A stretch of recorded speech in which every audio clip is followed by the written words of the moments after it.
وكفى وسلام على عباده الذين اصطفى أما بعد فأعوذ بالله من الشيطان الرجيم بسم الله الرحمن الرحيم أولم يروا أن الله يبسط الرزق لمن يشاء ويقدر إن في ذلك لآيات لقوم يؤمنون فآت ذا القربى حقه والمسكين وابن السبيل ذلك خير للذين يريدون وجه الله وأولئك هم المفلحون صدق الله العظيم أولم يروا أن الله يبسط الرزق لمن يشاء ويقدر کیا انہوں نے دیکھا نہیں کہ اللہ تبارک و تعالی کسی کو کشادہ رزق عطا فرماتے ہیں اور کسی کو تنگ عطا فرماتے ہیں ان فی ذلک لآیات لقوم یؤمنون بے شک اس میں نشانیاں ہیں ایمان والوں کے لیے فآت ذی القربى حقہ والمسکین وابن السبیل لہذا اپنے رشتہ داروں کو ان کا حق دو، مسکین کو اور مسافر کو بھی اس کا حق دو ذالک خیر للذین یریدون وجہ اللہ، اور یہ اللہ تعالیٰ کی خوشنودی حاصل کرنے کا بہترین ذریعہ ہے وَأُولَئِكَ هُمُ الْمُفْلِحُونَ، اور یہی لوگ فلاح پانے والے ہیں۔ جو آیت مبارکہ میں نے آپ حضرات کے سامنے تلاوت کی ہے،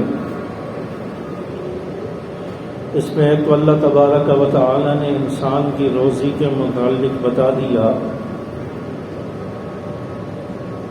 اور حدیث پاک میں آتا ہے کہ انسان جو دنیا میں آیا ہے وہ اپنا رزق ساتھ لے کر آتا ہے۔ اللہ تعالیٰ نے جس انسان کو پیدا کیا ہے یہ دنیا میں کتنا عرصہ رہے گا،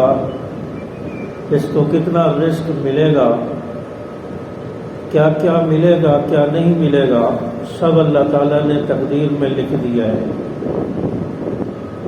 اور ایسے بھی روایات میں آتا ہے کہ جب شعبان کی 15ویں رات آتی ہے یا لیلۃ القدر کی رات ہوتی ہے، اس میں بھی اللہ تبارک و تعالی انسان کی پورے سال کی روزی کا لکھ دیتے ہیں، اور اس کی زندگی کتنی ہوگی، آگے کتنا عرصہ زندہ رہے گا، یہ سارا کچھ لکھ دیا جاتا ہے۔ تو اللہ تعالیٰ نے انسان کی روزی کا ذمہ خود لیا ہے، اور جتنا انسان کے لیے اللہ نے لکھا ہے اتنا اس کو مل کے رہنا ہے، اور یہ ہم سب کا یقین ہے اور ہم سب کا عقیدہ ہے۔ تو اس لیے انسان اس فکر میں نہ رہے کہ کل کہاں سے کھاؤں گا، پرسوں کہاں سے کھاؤں گا، کل کیا ہوگا، پرسوں کیا ہوگا۔ ہو سکتا ہے اللہ تعالیٰ آگے راستے آسان فرماتے جائیں، اور آپ علیہ الصلوۃ والسلام نے فرمایا، حدیث کا مفہوم ہے کہ کل کے بارے میں نہ سوچو، آج کل سوچو، کل اللہ تعالیٰ پھر رزق دے دیں گے، پھر انتظام فرما دیں گے۔ انسان پرندوں کو دیکھتا ہے، چرند پرند جانور ہے، اللہ تعالیٰ ان کو بھی تو روزی دے رہا ہے، ان کو بھی تو اللہ تعالیٰ روزانہ رزق دیتا ہے۔ وہ کون سا کاروبار کرتے ہیں، وہ کون سا کماتے ہیں، کون سی تجارت ہے، کون سا ان کا جو ہے معاملات ہیں، لین دین ہے، لیکن صبح بھوکے پیاسے اپنے گھونسلوں سے اپنے گھروں سے نکلتے ہیں اور شام کو پیٹ بھر کر اپنے اپنے گھروں میں لوٹتے ہیں۔ تو اللہ تعالیٰ ان کو بھی روزی دے رہا ہے۔ تو اللہ تعالیٰ نے انسان کی روزی کا ذمہ بھی خود لیا ہے، اور اللہ تعالیٰ نے قرآن پاک میں فرما دیا ہے کہ کس کو زیادہ رزق ملے گا، کس کو رزق کی فراوانی ہوگی، کس کے لیے کشادگی ہوگی، اور کون جو ہے تنگی کی زندگی گزارے گا، کس کو کم رزق ملے گا، یہ سب اللہ تعالیٰ کے اختیار میں ہے، اور اللہ جس کو چاہتا ہے اتنا دے دیتا ہے۔ اور اللہ تبارک و تعالیٰ نے دنیا میں انسان بھیجے ہیں، اور دنیا میں انسان تین طرح کے ہیں۔ ایک تو اعلیٰ درجے کے ہیں جن کو امیر بنایا، اور دوسرے متوسط درجے کے جو امیروں سے تھوڑے کم لیول کے اور کم درجے کے ہیں،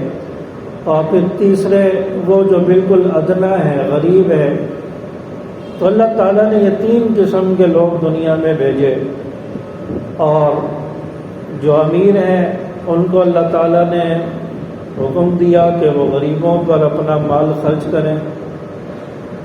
اللہ تعالیٰ نے روزی دی ہے، رزق دیا ہے، دولت دی ہے، فراوانی دی ہے۔ اس آیت میں بھی اللہ تعالیٰ نے فرمایا ہے کہ اللہ تعالیٰ جس کو چاہتے ہیں زیادہ دے دیتے ہیں، جس کو چاہتے ہیں کم دیتے ہیں۔ دو طرح کے لوگوں کا ذکر فرمایا، اور جن کو اللہ تعالیٰ نے زیادہ دیا ہے، جن کو اللہ تعالیٰ نے رزق دیا ہے، دولت دی ہے، فراوانی دی ہے،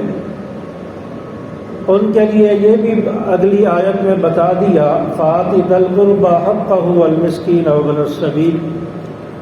کہ وہ اپنی دولت کو رشتہ داروں میں خرچ کریں، والمسکین، مسکینوں میں، وابن السبیل، اور مسافروں میں اپنے مال کو، اپنی رقم کو خرچ کریں۔ اور یہاں پر فَآتِ ذَا الْقُرْبَىٰ حَقَّهُ فرمایا کہ رشتہ داروں پر خرچ کرنا یہ تمہارا حق ہے، تمہارا ان پر حق ہے کہ تم اپنے رشتہ داروں پر خرچ کرو۔ اللہ تعالیٰ نے جس کو استطاعت دی ہے، جس کو فراوانی دی ہے، کشادگی دی ہے، وہ رشتہ داروں کا خیال کرے، وہ اپنے رشتہ داروں کی ضرورت کو پورا کرے۔ اور قرآن پاک میں اور احادیث میں جہاں پر مال خرچ کرنے کا حکم ہے، وہاں پر سب سے پہلے رشتہ داروں میں خرچ کرنے کا حکم ہے۔ زکوٰۃ دینی ہے تو فرمایا کہ سب سے پہلے رشتہ داروں میں دو، ان کا سب سے پہلے حق ہے، اور اس میں ثواب بھی زیادہ ہے۔ ایک تو آپ زکوٰۃ ادا کر رہے ہیں، اپنا مال خرچ کر رہے ہیں، اس کا ثواب ہے۔ دوسرا، آپ رشتہ داروں کے ساتھ صلہ رحمی کر رہے ہیں، اس کا ثواب ہے۔ تو اس طرح ڈبل ثواب مل جاتا ہے،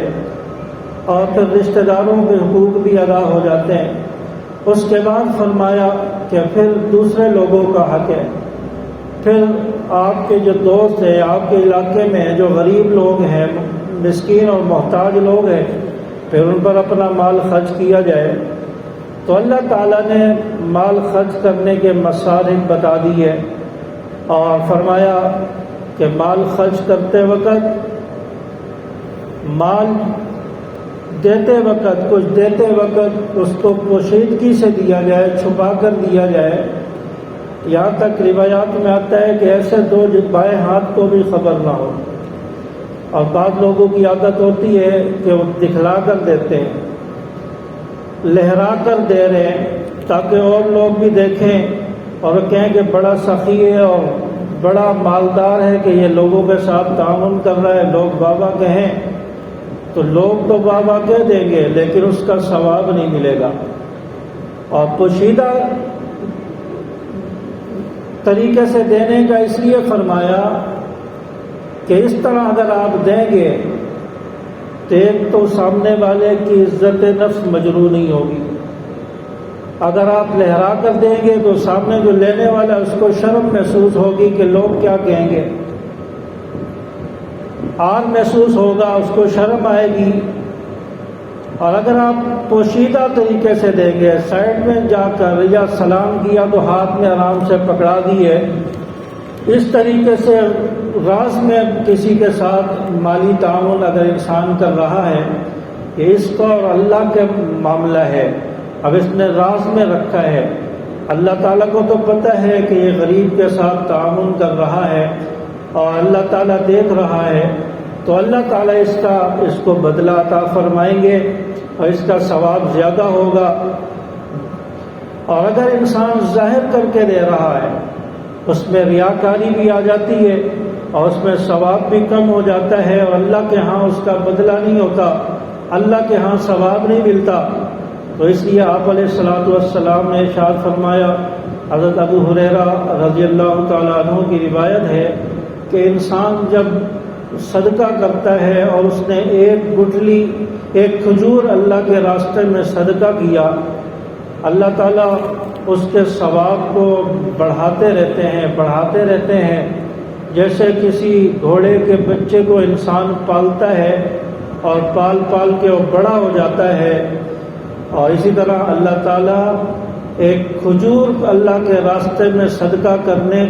کا ثواب بڑھاتے رہتے ہیں اور وہ اتنا ہو جاتا ہے پہاڑوں کے برابر۔ اور پھر جب قیامت کا دن ہوگا، اللہ تعالیٰ اس وقت انسان کو اس کا ثواب عطا فرمائیں گے اور فرمائیں گے کہ یہ تو نے جو دنیا میں ایک کھجور اللہ کے راستے میں صدقہ کی تھی، یہ اس کا ثواب ہے اور وہ پہاڑ کے برابر ہوگا۔ یہ انسان کہے گا کہ میرا اتنا بڑا ثواب ہے، ایک کھجور میں نے اللہ کے راستے میں خرچ کی، اللہ نے اتنا ثواب عطا فرمایا، اس پر خوشی محسوس کرے گا۔ تو اس لیے اخلاص کے ساتھ انسان جب دیتا ہے تو اللہ تعالیٰ اس کے ثواب کو بڑھاتے رہتے ہیں۔ تو اس لیے فرمایا کہ اپنے رشتہ داروں میں انسان مال خرچ کرے اور خاموشی سے انسان اللہ کے راستے میں دے، اور سفید پوش لوگوں کو تلاش کر کے انسان جو ہے ان کو تلاش کرے کہ کون ضرورت مند ہے، کون محتاج ہے، جس کی ضرورت کو میں پورا کروں، مجھے اللہ نے دیا ہے تو میں اس کو خرچ کروں۔ ورنہ تو دنیا میں کروڑوں لوگ پڑے ہوئے ہیں، ارب پتی ہیں، اللہ نے دیا ہوا ہے، لیکن وہ غریبوں پہ خرچ نہیں کرتے، اور جب دنیا سے جاتے ہیں اپنی ساری پراپرٹی، ساری دولت، سارا خزانہ دنیا میں چھوڑ کر چلے جاتے ہیں، ساتھ صرف ایک کفن کا کپڑا ہی جاتا ہے، ساتھ میں وہ صرف مٹی جائے گی اس کے جو اس کے جسم کے ساتھ لگی ہے، اور قبر بھی وہی مٹی کی طرح ہے، چاہے امیر کی قبر ہے، غریب کی قبر ہے، دونوں کا ٹھکانہ برابر ہے۔ سب کو دنیا میں انسان چھوڑ کر چلا جاتا ہے، اور دنیا میں پھر لوگ آپس میں ایک دوسرے سے لڑ جھگڑ کے، رشتہ دار، اولاد، بچے سب آپس میں لڑ جھگڑ کے اور ایک دوسرے سے کھینچ تان کر جس کی طاقت ہوتی ہے وہ لے جاتا ہے، اور پھر ایک دوسرے کو یہاں تک کہ قتل بھی کر دیتے ہیں مال اور جائیداد کے چکر میں۔ تو یہ کس کام میں آیا؟ تو انسان نے جو اللہ کے راستے میں مال دے دیا، خرچ کر دیا، غریبوں میں دے دیا، خرچ کر دیا، یہ مال آخرت کے بینک میں جمع ہو جاتا ہے،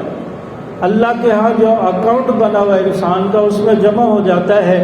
اور پھر مرنے کے بعد اس کا ثواب اللہ پاک عطا فرمائیں گے۔ تو اس لیے انسان کو جو اللہ نے دیا ہے اس میں سے کچھ نہ کچھ انسان خرچ کرے۔ سارا خرچ کرنے کا نہیں کہا، بلکہ 2.5% خرچ کرے۔ 1,00,000 پہ 2,500 روپے، 2.5%، اتنا کم خرچ کرنے کا کہا۔ 1,00,000 روپے پہ صرف 2,500 روپے، وہ انسان اللہ کے راستہ میں، تو زکوٰۃ کی صورت میں ہے کہ اگر کسی پر زکوٰۃ فرض ہے وہ 2.5% اللہ کے راستے میں خرچ کرے۔ لیکن اگر کوئی شخص زکوٰۃ دے چکا ہے، اس کے علاوہ اس کے پاس اب اتنا اللہ نے دیا ہوا ہے، وہ اس میں سے جتنا ہو سکے حسب استطاعت اللہ کے راستے میں خرچ کرتا رہے، اللہ کے راستے میں دیتا رہے، اس کا ثواب اس کو ملتا رہے گا۔ اور پھر دنیا میں ایسی بہت ساری مثالیں ہیں جنہوں نے اللہ کے راستے میں دیا ہے، وہ کبھی غریب نہیں ہوئے، کبھی کنگلے نہیں ہوئے، کبھی ان پر فقر نہیں آیا، اللہ تعالیٰ نے ان کو مزید دیا ہے۔ لیکن جن لوگوں نے کو اللہ نے دیا اور خرچ نہیں کیا اور کنجوسی سے کام لیتے رہے، پھر وہ روتے بھی پھرتے ہیں، کہتے ہیں برکتیں نہیں ہیں، یہ ہے وہ ہے، فلاں مسئلہ ہے، پھر یہ پریشانیاں ان کے ساتھ لاحق ہوتی ہیں۔ تو اللہ کے راستے میں اگر انسان مال خرچ کرتا رہے تو اللہ تعالیٰ اس کے مال میں برکتیں عطا فرماتے رہتے ہیں، اس کا مال بڑھتا رہتا ہے۔ تو اس لیے فرمایا کہ اللہ نے اگر دیا ہے، روزی دی ہے، تو اس میں سے فآتِ ذی القربى حقہ، رشتہ داروں کا حق بھی ادا کرو، والمسکین، مسکینوں کا حق بھی ادا کرو۔ مسکین اس آدمی کو کہا جاتا ہے کہ جس کے پاس کچھ نہ کچھ زیادہ راہ ہو، جس کے پاس کچھ نہ کچھ اخراجات کے پیسے اور اتنی رقم ہو کہ وہ کچھ اپنی جو ہے روزمرہ کے جو ضروریات ہیں وہ کسی نہ کسی حد تک پوری کر سکے، اس کو مسکین کہا جاتا ہے۔ اور ایک فقیر ہوتا ہے کہ جس کے پاس بالکل کچھ نہیں ہے، وہ تو ایک دو وقت کا کھانا بھی بڑی مشکل سے کھا رہا ہے، کبھی فقر میں غربت میں اس کی زندگی گزر رہی ہے، کبھی کھا لیا، تو اس طرح اس کی زندگی گزر رہی ہے، اس کو فقیر کہا جاتا ہے۔ تو مسکین اور فقیر دونوں کے ساتھ انسان کو تعاون کرنا چاہیے۔ وابن السبیل، اللہ کے راستے میں نکلا ہوا کوئی شخص ہے، مسافر ہے، کوئی اللہ کے راستے میں نکلا ہوا ہے، یا کوئی بھی سفر میں انسان نکلا ہوا ہے، راستے میں اس کو ضرورت پیش آ گئی، کسی مشکل میں آ گیا، جیب کٹ گئی یا پیسے اس کے کہیں گر گئے، اب یہ پریشانی میں آ گیا، اب فرمایا کہ اس کے ساتھ بھی تعاون کرو، اس مسافر کے ساتھ بھی تعاون کیا جائے جو پردیس میں ہے، انجان جگہ پر ہے، لوگ یہ کسی کو جانتا نہیں ہے، وہاں کوئی اس کا رہنے والا نہیں ہے، اب یہ بیچارہ کہیں پھنس گیا ہے اور کسی مشکل میں مبتلا ہو گیا ہے، اس کو بھی انسان جو ہے کچھ نہ کچھ اس کے ساتھ تعاون کرے تاکہ یہ اپنی منزل پر پہنچ جائے۔ آج کل تو بہت سارے ایسے لوگ بھی گھوم رہے ہوتے ہیں کہ بھئی ہم نے حیدرآباد جانا ہے، صبح ہم گھر سے نکلے تو ہمارا جو ہے وائلٹ جو ہے وہ گر گیا، یا بس سے اترے تو جیب کٹ گئی، اور اس طرح کے لوگ بھی ہمیں ملتے ہیں، اور یہ سارے جو ہے پیشہ ور ہوتے ہیں، ان کے یہ دھندے ہوتے ہیں کہ اس طرح ہم نے کہہ کر مانگنا ہے، 500 1000 تو نکال کے اگلا دے دے گا۔ تو ایک تو پیشہ ور لوگ ہوتے ہیں، ان کو تو دینا ہی نہیں چاہیے، ورنہ ان کی اور عادت خراب ہوتی ہے اگر ان کو انسان دیتا رہے۔ ضرورت مند ہے، واقعی آپ سمجھتے ہیں کہ مستحق ہے، ضرورت مند ہے، سفر کے آثار نظر آ رہے ہیں، بس اسٹاپ پر کھڑا ہوا ہے، پریشان ہے، کوئی ایسا آپ سمجھتے ہیں کہ واقعی مستحق ہے، اس کو دینا چاہیے۔ ورنہ تو روزانہ کتنے لوگ حیدرآباد جاتے ہیں کہ وہ ہمیں جو ہے حیدرآباد جانا ہے، ہمیں کرائے کے پیسے دے دیں، ہم نے فلاں جگہ جانا ہے، کرائے کے پیسے دے دیں۔ جب کبھی کبھی تو 3-4 ایسے آ جاتے ہیں کہ ہم نے حیدرآباد جانا ہے، سب نہیں حیدرآباد جانا ہوتا ہے، جن کے پاس پیسے نہیں ہوتے، جن کی جیبیں کٹتی ہیں، تو یہ پیشہ ور لوگ ہوتے ہیں، ان سے بھی انسان جو ہے بچے، ان کو اتنا نہ دیا جائے، ان کی عادت خراب ہو چکی ہوتی ہے، اور ان کا یہ پیشہ ہوتا ہے کہ ہم نے اس طرح مانگ کر اپنا گزارا کرنا ہے، اور ان کے پاس لاکھوں روپے ہوتے ہیں۔ تو اس لیے جو واقعی مستحق ہے، مسکین ہے، اس پر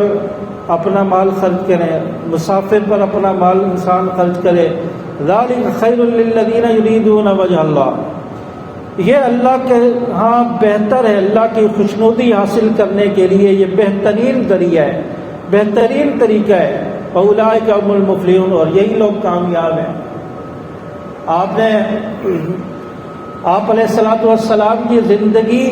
ہمارے سامنے، آپ کی سیرت کا مطالعہ کیا جائے تو آپ کے حالات جو ہے وہ لوگوں کے سامنے آتے ہیں جب سیرت کا مطالعہ کیا جائے۔ آج تو اللہ کا شکر ادا کریں کہ اللہ تعالیٰ نے سب کچھ دیا ہوا ہے، لیکن انسان پھر بھی ناشکری کر رہا ہوتا ہے۔ اللہ تعالیٰ نے دیا ہوا ہے، 3 وقت کھانا بھی کھا لیتے ہیں، پھر بھی انسان ناشکری کر رہا ہوتا ہے۔ حضرت عائشہ صدیقہ رضی اللہ تعالیٰ عنہ فرماتی ہیں کہ آپ علیہ الصلوۃ والسلام کے گھر میں 2 مہینے تک چولہا نہیں جلتا تھا، یعنی 2 مہینے تک کوئی ایسا کچھ ہوتا نہیں تھا کہ جس کو چولہے پر پکایا جائے، کچھ کھایا جائے۔ 2 مہینے ہو جاتے تھے، گھر میں چولہا نہیں جلتا تھا، کچھ کھانے پکانے کے لیے نہیں ہوتا تھا۔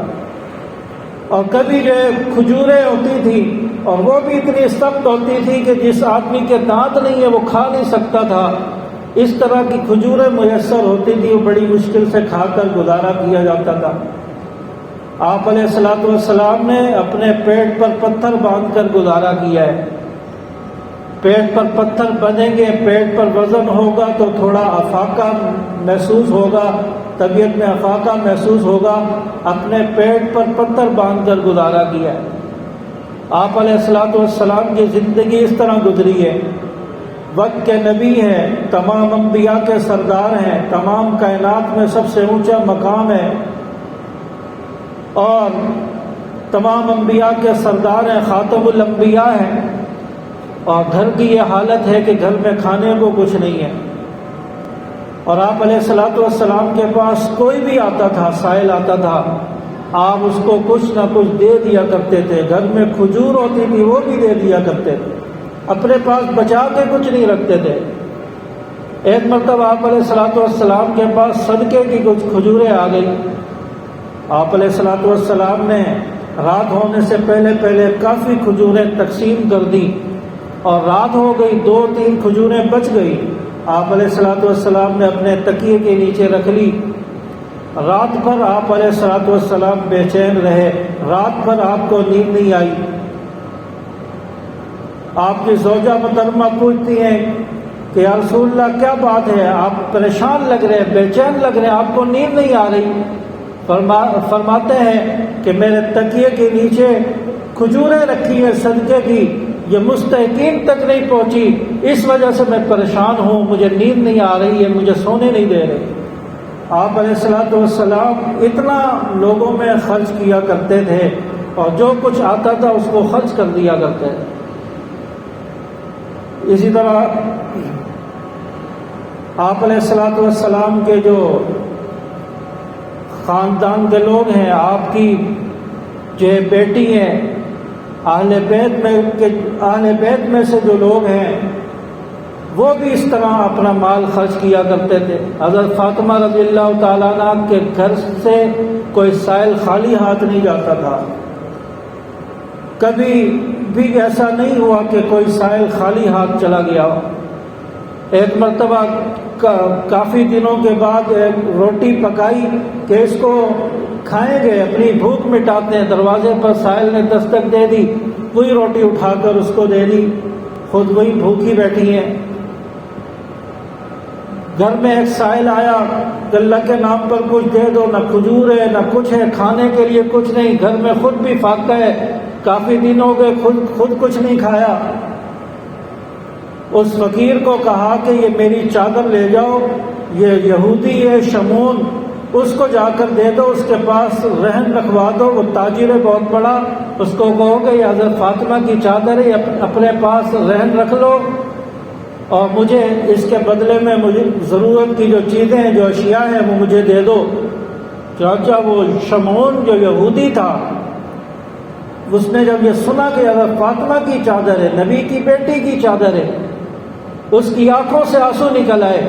اس نے کہا کہ چادر بھی لے جاؤ اور یہ راشن بھی لے جاؤ، اور حضرت فاطمہ کو جا کر واپس کر دو کہ نبی کی بیٹی کے گھر کی یہ حالت ہے کہ ان کو اپنی چادر رکھوانی پڑ گئی۔ تو شمعون نے اس فقیر کو مال بھی دے دیا، اور پھر بعد میں وہ مسلمان بھی ہو گیا، کلمہ بھی پڑھ لیا۔ تو یہ حالت تھی اہل بیت کی، آپ علیہ الصلوۃ والسلام کے گھرانے کی، اس طرح اللہ کے راستے میں مال خرچ کیا کرتے تھے۔ تو اس لیے ضرورت مندوں کا انسان خیال کرے۔ اگر ہمارے معاشرے کے اندر جو امیر لوگ ہیں وہ ضرورت مندوں کا خیال کریں، سفید پوش لوگوں کا خیال کریں، تو کوئی بھی غریب نہ دنیا میں نہ رہے، سارے غریب ختم ہو جائیں۔ تو یہ اللہ تعالیٰ کا احسان سمجھیں کہ اللہ تعالیٰ نے ہمیں سب کچھ دیا ہے، اللہ تعالیٰ کی نعمت سمجھیں، اللہ تعالیٰ کا فضل سمجھیں کہ اللہ نے سب کچھ دیا ہے، اس پر اللہ کا شکر ادا کرنا چاہیے۔ ورنہ نبی کے گھر کی حالت میں نے بتائی، آپ کی بیٹی کے گھر کی میں نے حالت بتائی، ان کے گھر کی کیسی حالت تھی۔ ہم سب کچھ ہونے کے باوجود بھی ناشکری کر رہے ہوتے ہیں۔ تو اس لیے اللہ کا شکر ادا کرنا چاہیے۔ اور بعض دفعہ شادی بیاہ کے موقع پر ہمارے ہاں معاشرے کے اندر رسم و رواج ہے کہ کچھ نہ کچھ ہدیے دیے جاتے ہیں، پیسے دیے جاتے ہیں، اور پھر اس میں ایک مسئلہ یہ ہوتا ہے کہ وہ کسی مقصد کے لیے دیے جاتے ہیں کہ بھئی کل کو ہمارا کوئی شادی بیاہ ہوگی یا دعوت ہوگی تو ہمیں بھی ملیں گے، ہمیں اس سے بڑھ کر ملیں گے۔ تو کسی بدلے کے عوض دیے جاتے ہیں کہ ہم نے آج دیا ہے، کل کو ہماری جو دعوت ہوگی یا پروگرام ہوگا تو یہ ہمیں بھی اس سے بڑھا کر دیں گے، تو اس نیت سے دیے جاتے ہیں۔ اس نیت سے اگر دیا تو اس کا ثواب نہیں ملے گا، یہ اللہ کے ہاں قبول نہیں ہوتا۔ اس لیے کسی کو بھی انسان ہدیہ دے رہا ہے، تحفہ دے رہا ہے، بغیر کسی عوض اور بغیر کسی بدلے کے لے۔ اور آج کل پریشانیاں ہمارے ہاں یہ ہیں کہ ہم جب کسی کو دیتے ہیں تو بدلہ یعنی واپس لینے کے لیے یا کسی چیز کے عوض میں دیتے ہیں کہ اس سے ہمیں فائدہ ملے گا، کل کو یہ ہمیں بھی دے گا، اور یہ چیز اپنے ذہن میں رکھ کے دی جاتی ہے۔ اور پھر کل کو جب ہمارا کوئی پروگرام ہوا اس نے کچھ نہیں دیا تو اب گلے شکوے شروع ہو جاتے ہیں کہ ہم نے تو ان کو اتنا دیا، یہ کیا، وہ کیا، انہوں نے تو ایک کوڑی نہیں دی، انہوں نے تو کچھ نہیں دیا۔ پھر زندگی بھر جو ہے وہ احسان جتلاتے رہتے ہیں، زندگی بھر تانے دیتے رہتے ہیں کہ تم لوگ تو کنگلے ہو، یہ ہو، وہ ہو، اور زندگی بھر یہ سلسلہ چلتا رہتا ہے، اور دل میں ایک کھوٹ آ جاتا ہے، اور دل میں ایک جو ہے بدگمانیاں پیدا ہو جاتی ہیں، آپس میں نفرتیں پیدا کر کے بیٹھ جاتے ہیں۔ بھئی کسی چیز کے کسی بدلے کی توقع رکھ کے انسان نہ دے، یہ ہے اللہ کی رضا کے لیے دینا، یہ ہے اللہ کے راستے میں دینا۔ کسی سے کوئی بھلائی کی توقع کیے بغیر اس کو دے دے۔ بھئی اللہ کا حکم ہے کہ رشتہ داروں کو دو، خرچ کرو، میں اس لیے دے رہا ہوں۔ کسی نے ہمیں دیا ٹھیک ہے، نہیں دیا تو کوئی بات نہیں، اللہ نے مجھے دیا ہے، میں حق ادا کر رہا ہوں، مجھے ثواب ملے گا، مجھے اللہ تعالیٰ دے گا۔ اس نیت سے انسان اللہ کے راستے میں خرچ کرے اور اس کا پھر اللہ تعالیٰ بدلہ اور اس کا بدل اللہ تعالیٰ عطا فرمائیں گے۔ اور یہی لوگ جو اللہ کے راستے میں خرچ کرنے والے ہیں یہی کامیاب ہے۔ وَمَا آتَيْتُم مِّن رِّبًا لِّيَرْبُوَ فِي أَمْوَالِ النَّاسِ فَلَا يَرْبُو عِندَ اللَّهِ، فرمایا کہ اللہ کے راستے میں وہ جو لوگ دیتے ہیں کسی کے مال میں شامل کرتے ہیں اپنے پیسوں کو، فرمایا کہ یہ اللہ کے نزدیک بڑھنے والا نہیں ہوتا۔ یعنی سود انسان دیتا ہے، سود کے لیے اپنی رقم لگاتا ہے۔ وَمَا آتَيْتُم مِّن رِّبًا لِّيَرْبُوَ، ربا کا ذکر یہاں فرمایا کہ ربا کہتے ہیں کہ بڑھنے والا مال، کہ انسان اپنا مال اس وجہ سے کسی کو دے رہا ہے کہ میرا مال اس کے پیسوں میں شامل ہوگا اور میرا مال بڑھتا رہے گا، بڑھتا رہے گا۔ اس وجہ سے اس نے اپنا مال دیا کسی کو، یہ سود میں شمار ہوگا، یہ اللہ کے ہاں بڑھنے والا نہیں ہوگا۔ دنیا میں تو بڑھتا رہے گا، دنیا میں تو اس نے 1 لاکھ پر 10,000 روپے اضافی لے لی ہے، دنیا میں 1 لاکھ دے کر 1.5 لاکھ لے لیے۔ اب بظاہر تو 50,000 اس کو زیادہ مل گئے، لیکن یہ اللہ کے نزدیک بڑھنے والا نہیں ہے۔ اس مال میں برکت نہیں ہے، اس مال میں بھلائی نہیں ہے، خیر نہیں ہے، یہ اللہ کے ہاں قبول نہیں ہے، اس کو سود کہا گیا ہے اور اس سے بچنے کا حکم فرمایا ہے۔ اور سود اس چیز کو کہا جاتا ہے کہ اپنا مال، یعنی لین دین میں 2 طرفہ لین دین ہے، اس میں ایک طرف سے زیادہ مال حاصل کرنے کی جو ہے وہ شرط لگا لینا، یا زیادہ مال واپس ملے گا اس چیز کی شرط لگا لینا ایک طرف سے، اس کو سود کہا جاتا ہے۔ آپ سے کسی نے قرضہ لیا، بھئی مجھے 1 لاکھ روپے قرضہ دے دیں، میں آپ کو اگلے مہینے واپس کر دوں گا۔ اب انسان نے شرط لگا دی کہ چلو میں 1 لاکھ روپے قرضہ دیتا ہوں، آپ نے جب واپس کرنا ہے تو 1,10,000 روپے واپس کرنے ہیں۔ اب یہ 1 لاکھ روپے 10,000 روپے کیوں لے رہے؟ یہ 10,000 روپے جو اضافی لے رہے ہیں یہ سود ہے، کیونکہ دونوں طرف سے جنس برابر ہے۔ پیسوں کے بدلے میں آپ پیسے لے رہے ہیں، پیسوں کے بدلے میں اگر آپ نے پیسے لینے ہیں تو برابر سرابر لینے پڑیں گے۔ 1 لاکھ روپے دیے تو واپسی بھی آپ کو 1 لاکھ روپے ہی لینے پڑیں گے، بڑھا کر نہیں لے سکتے، ورنہ یہ 1 لاکھ روپے بھی آپ کے سود میں شامل ہو جائیں گے، یہ بھی سود کا حکم اس پر لاگو ہو جائے گا۔ آپ کے سارے پیسے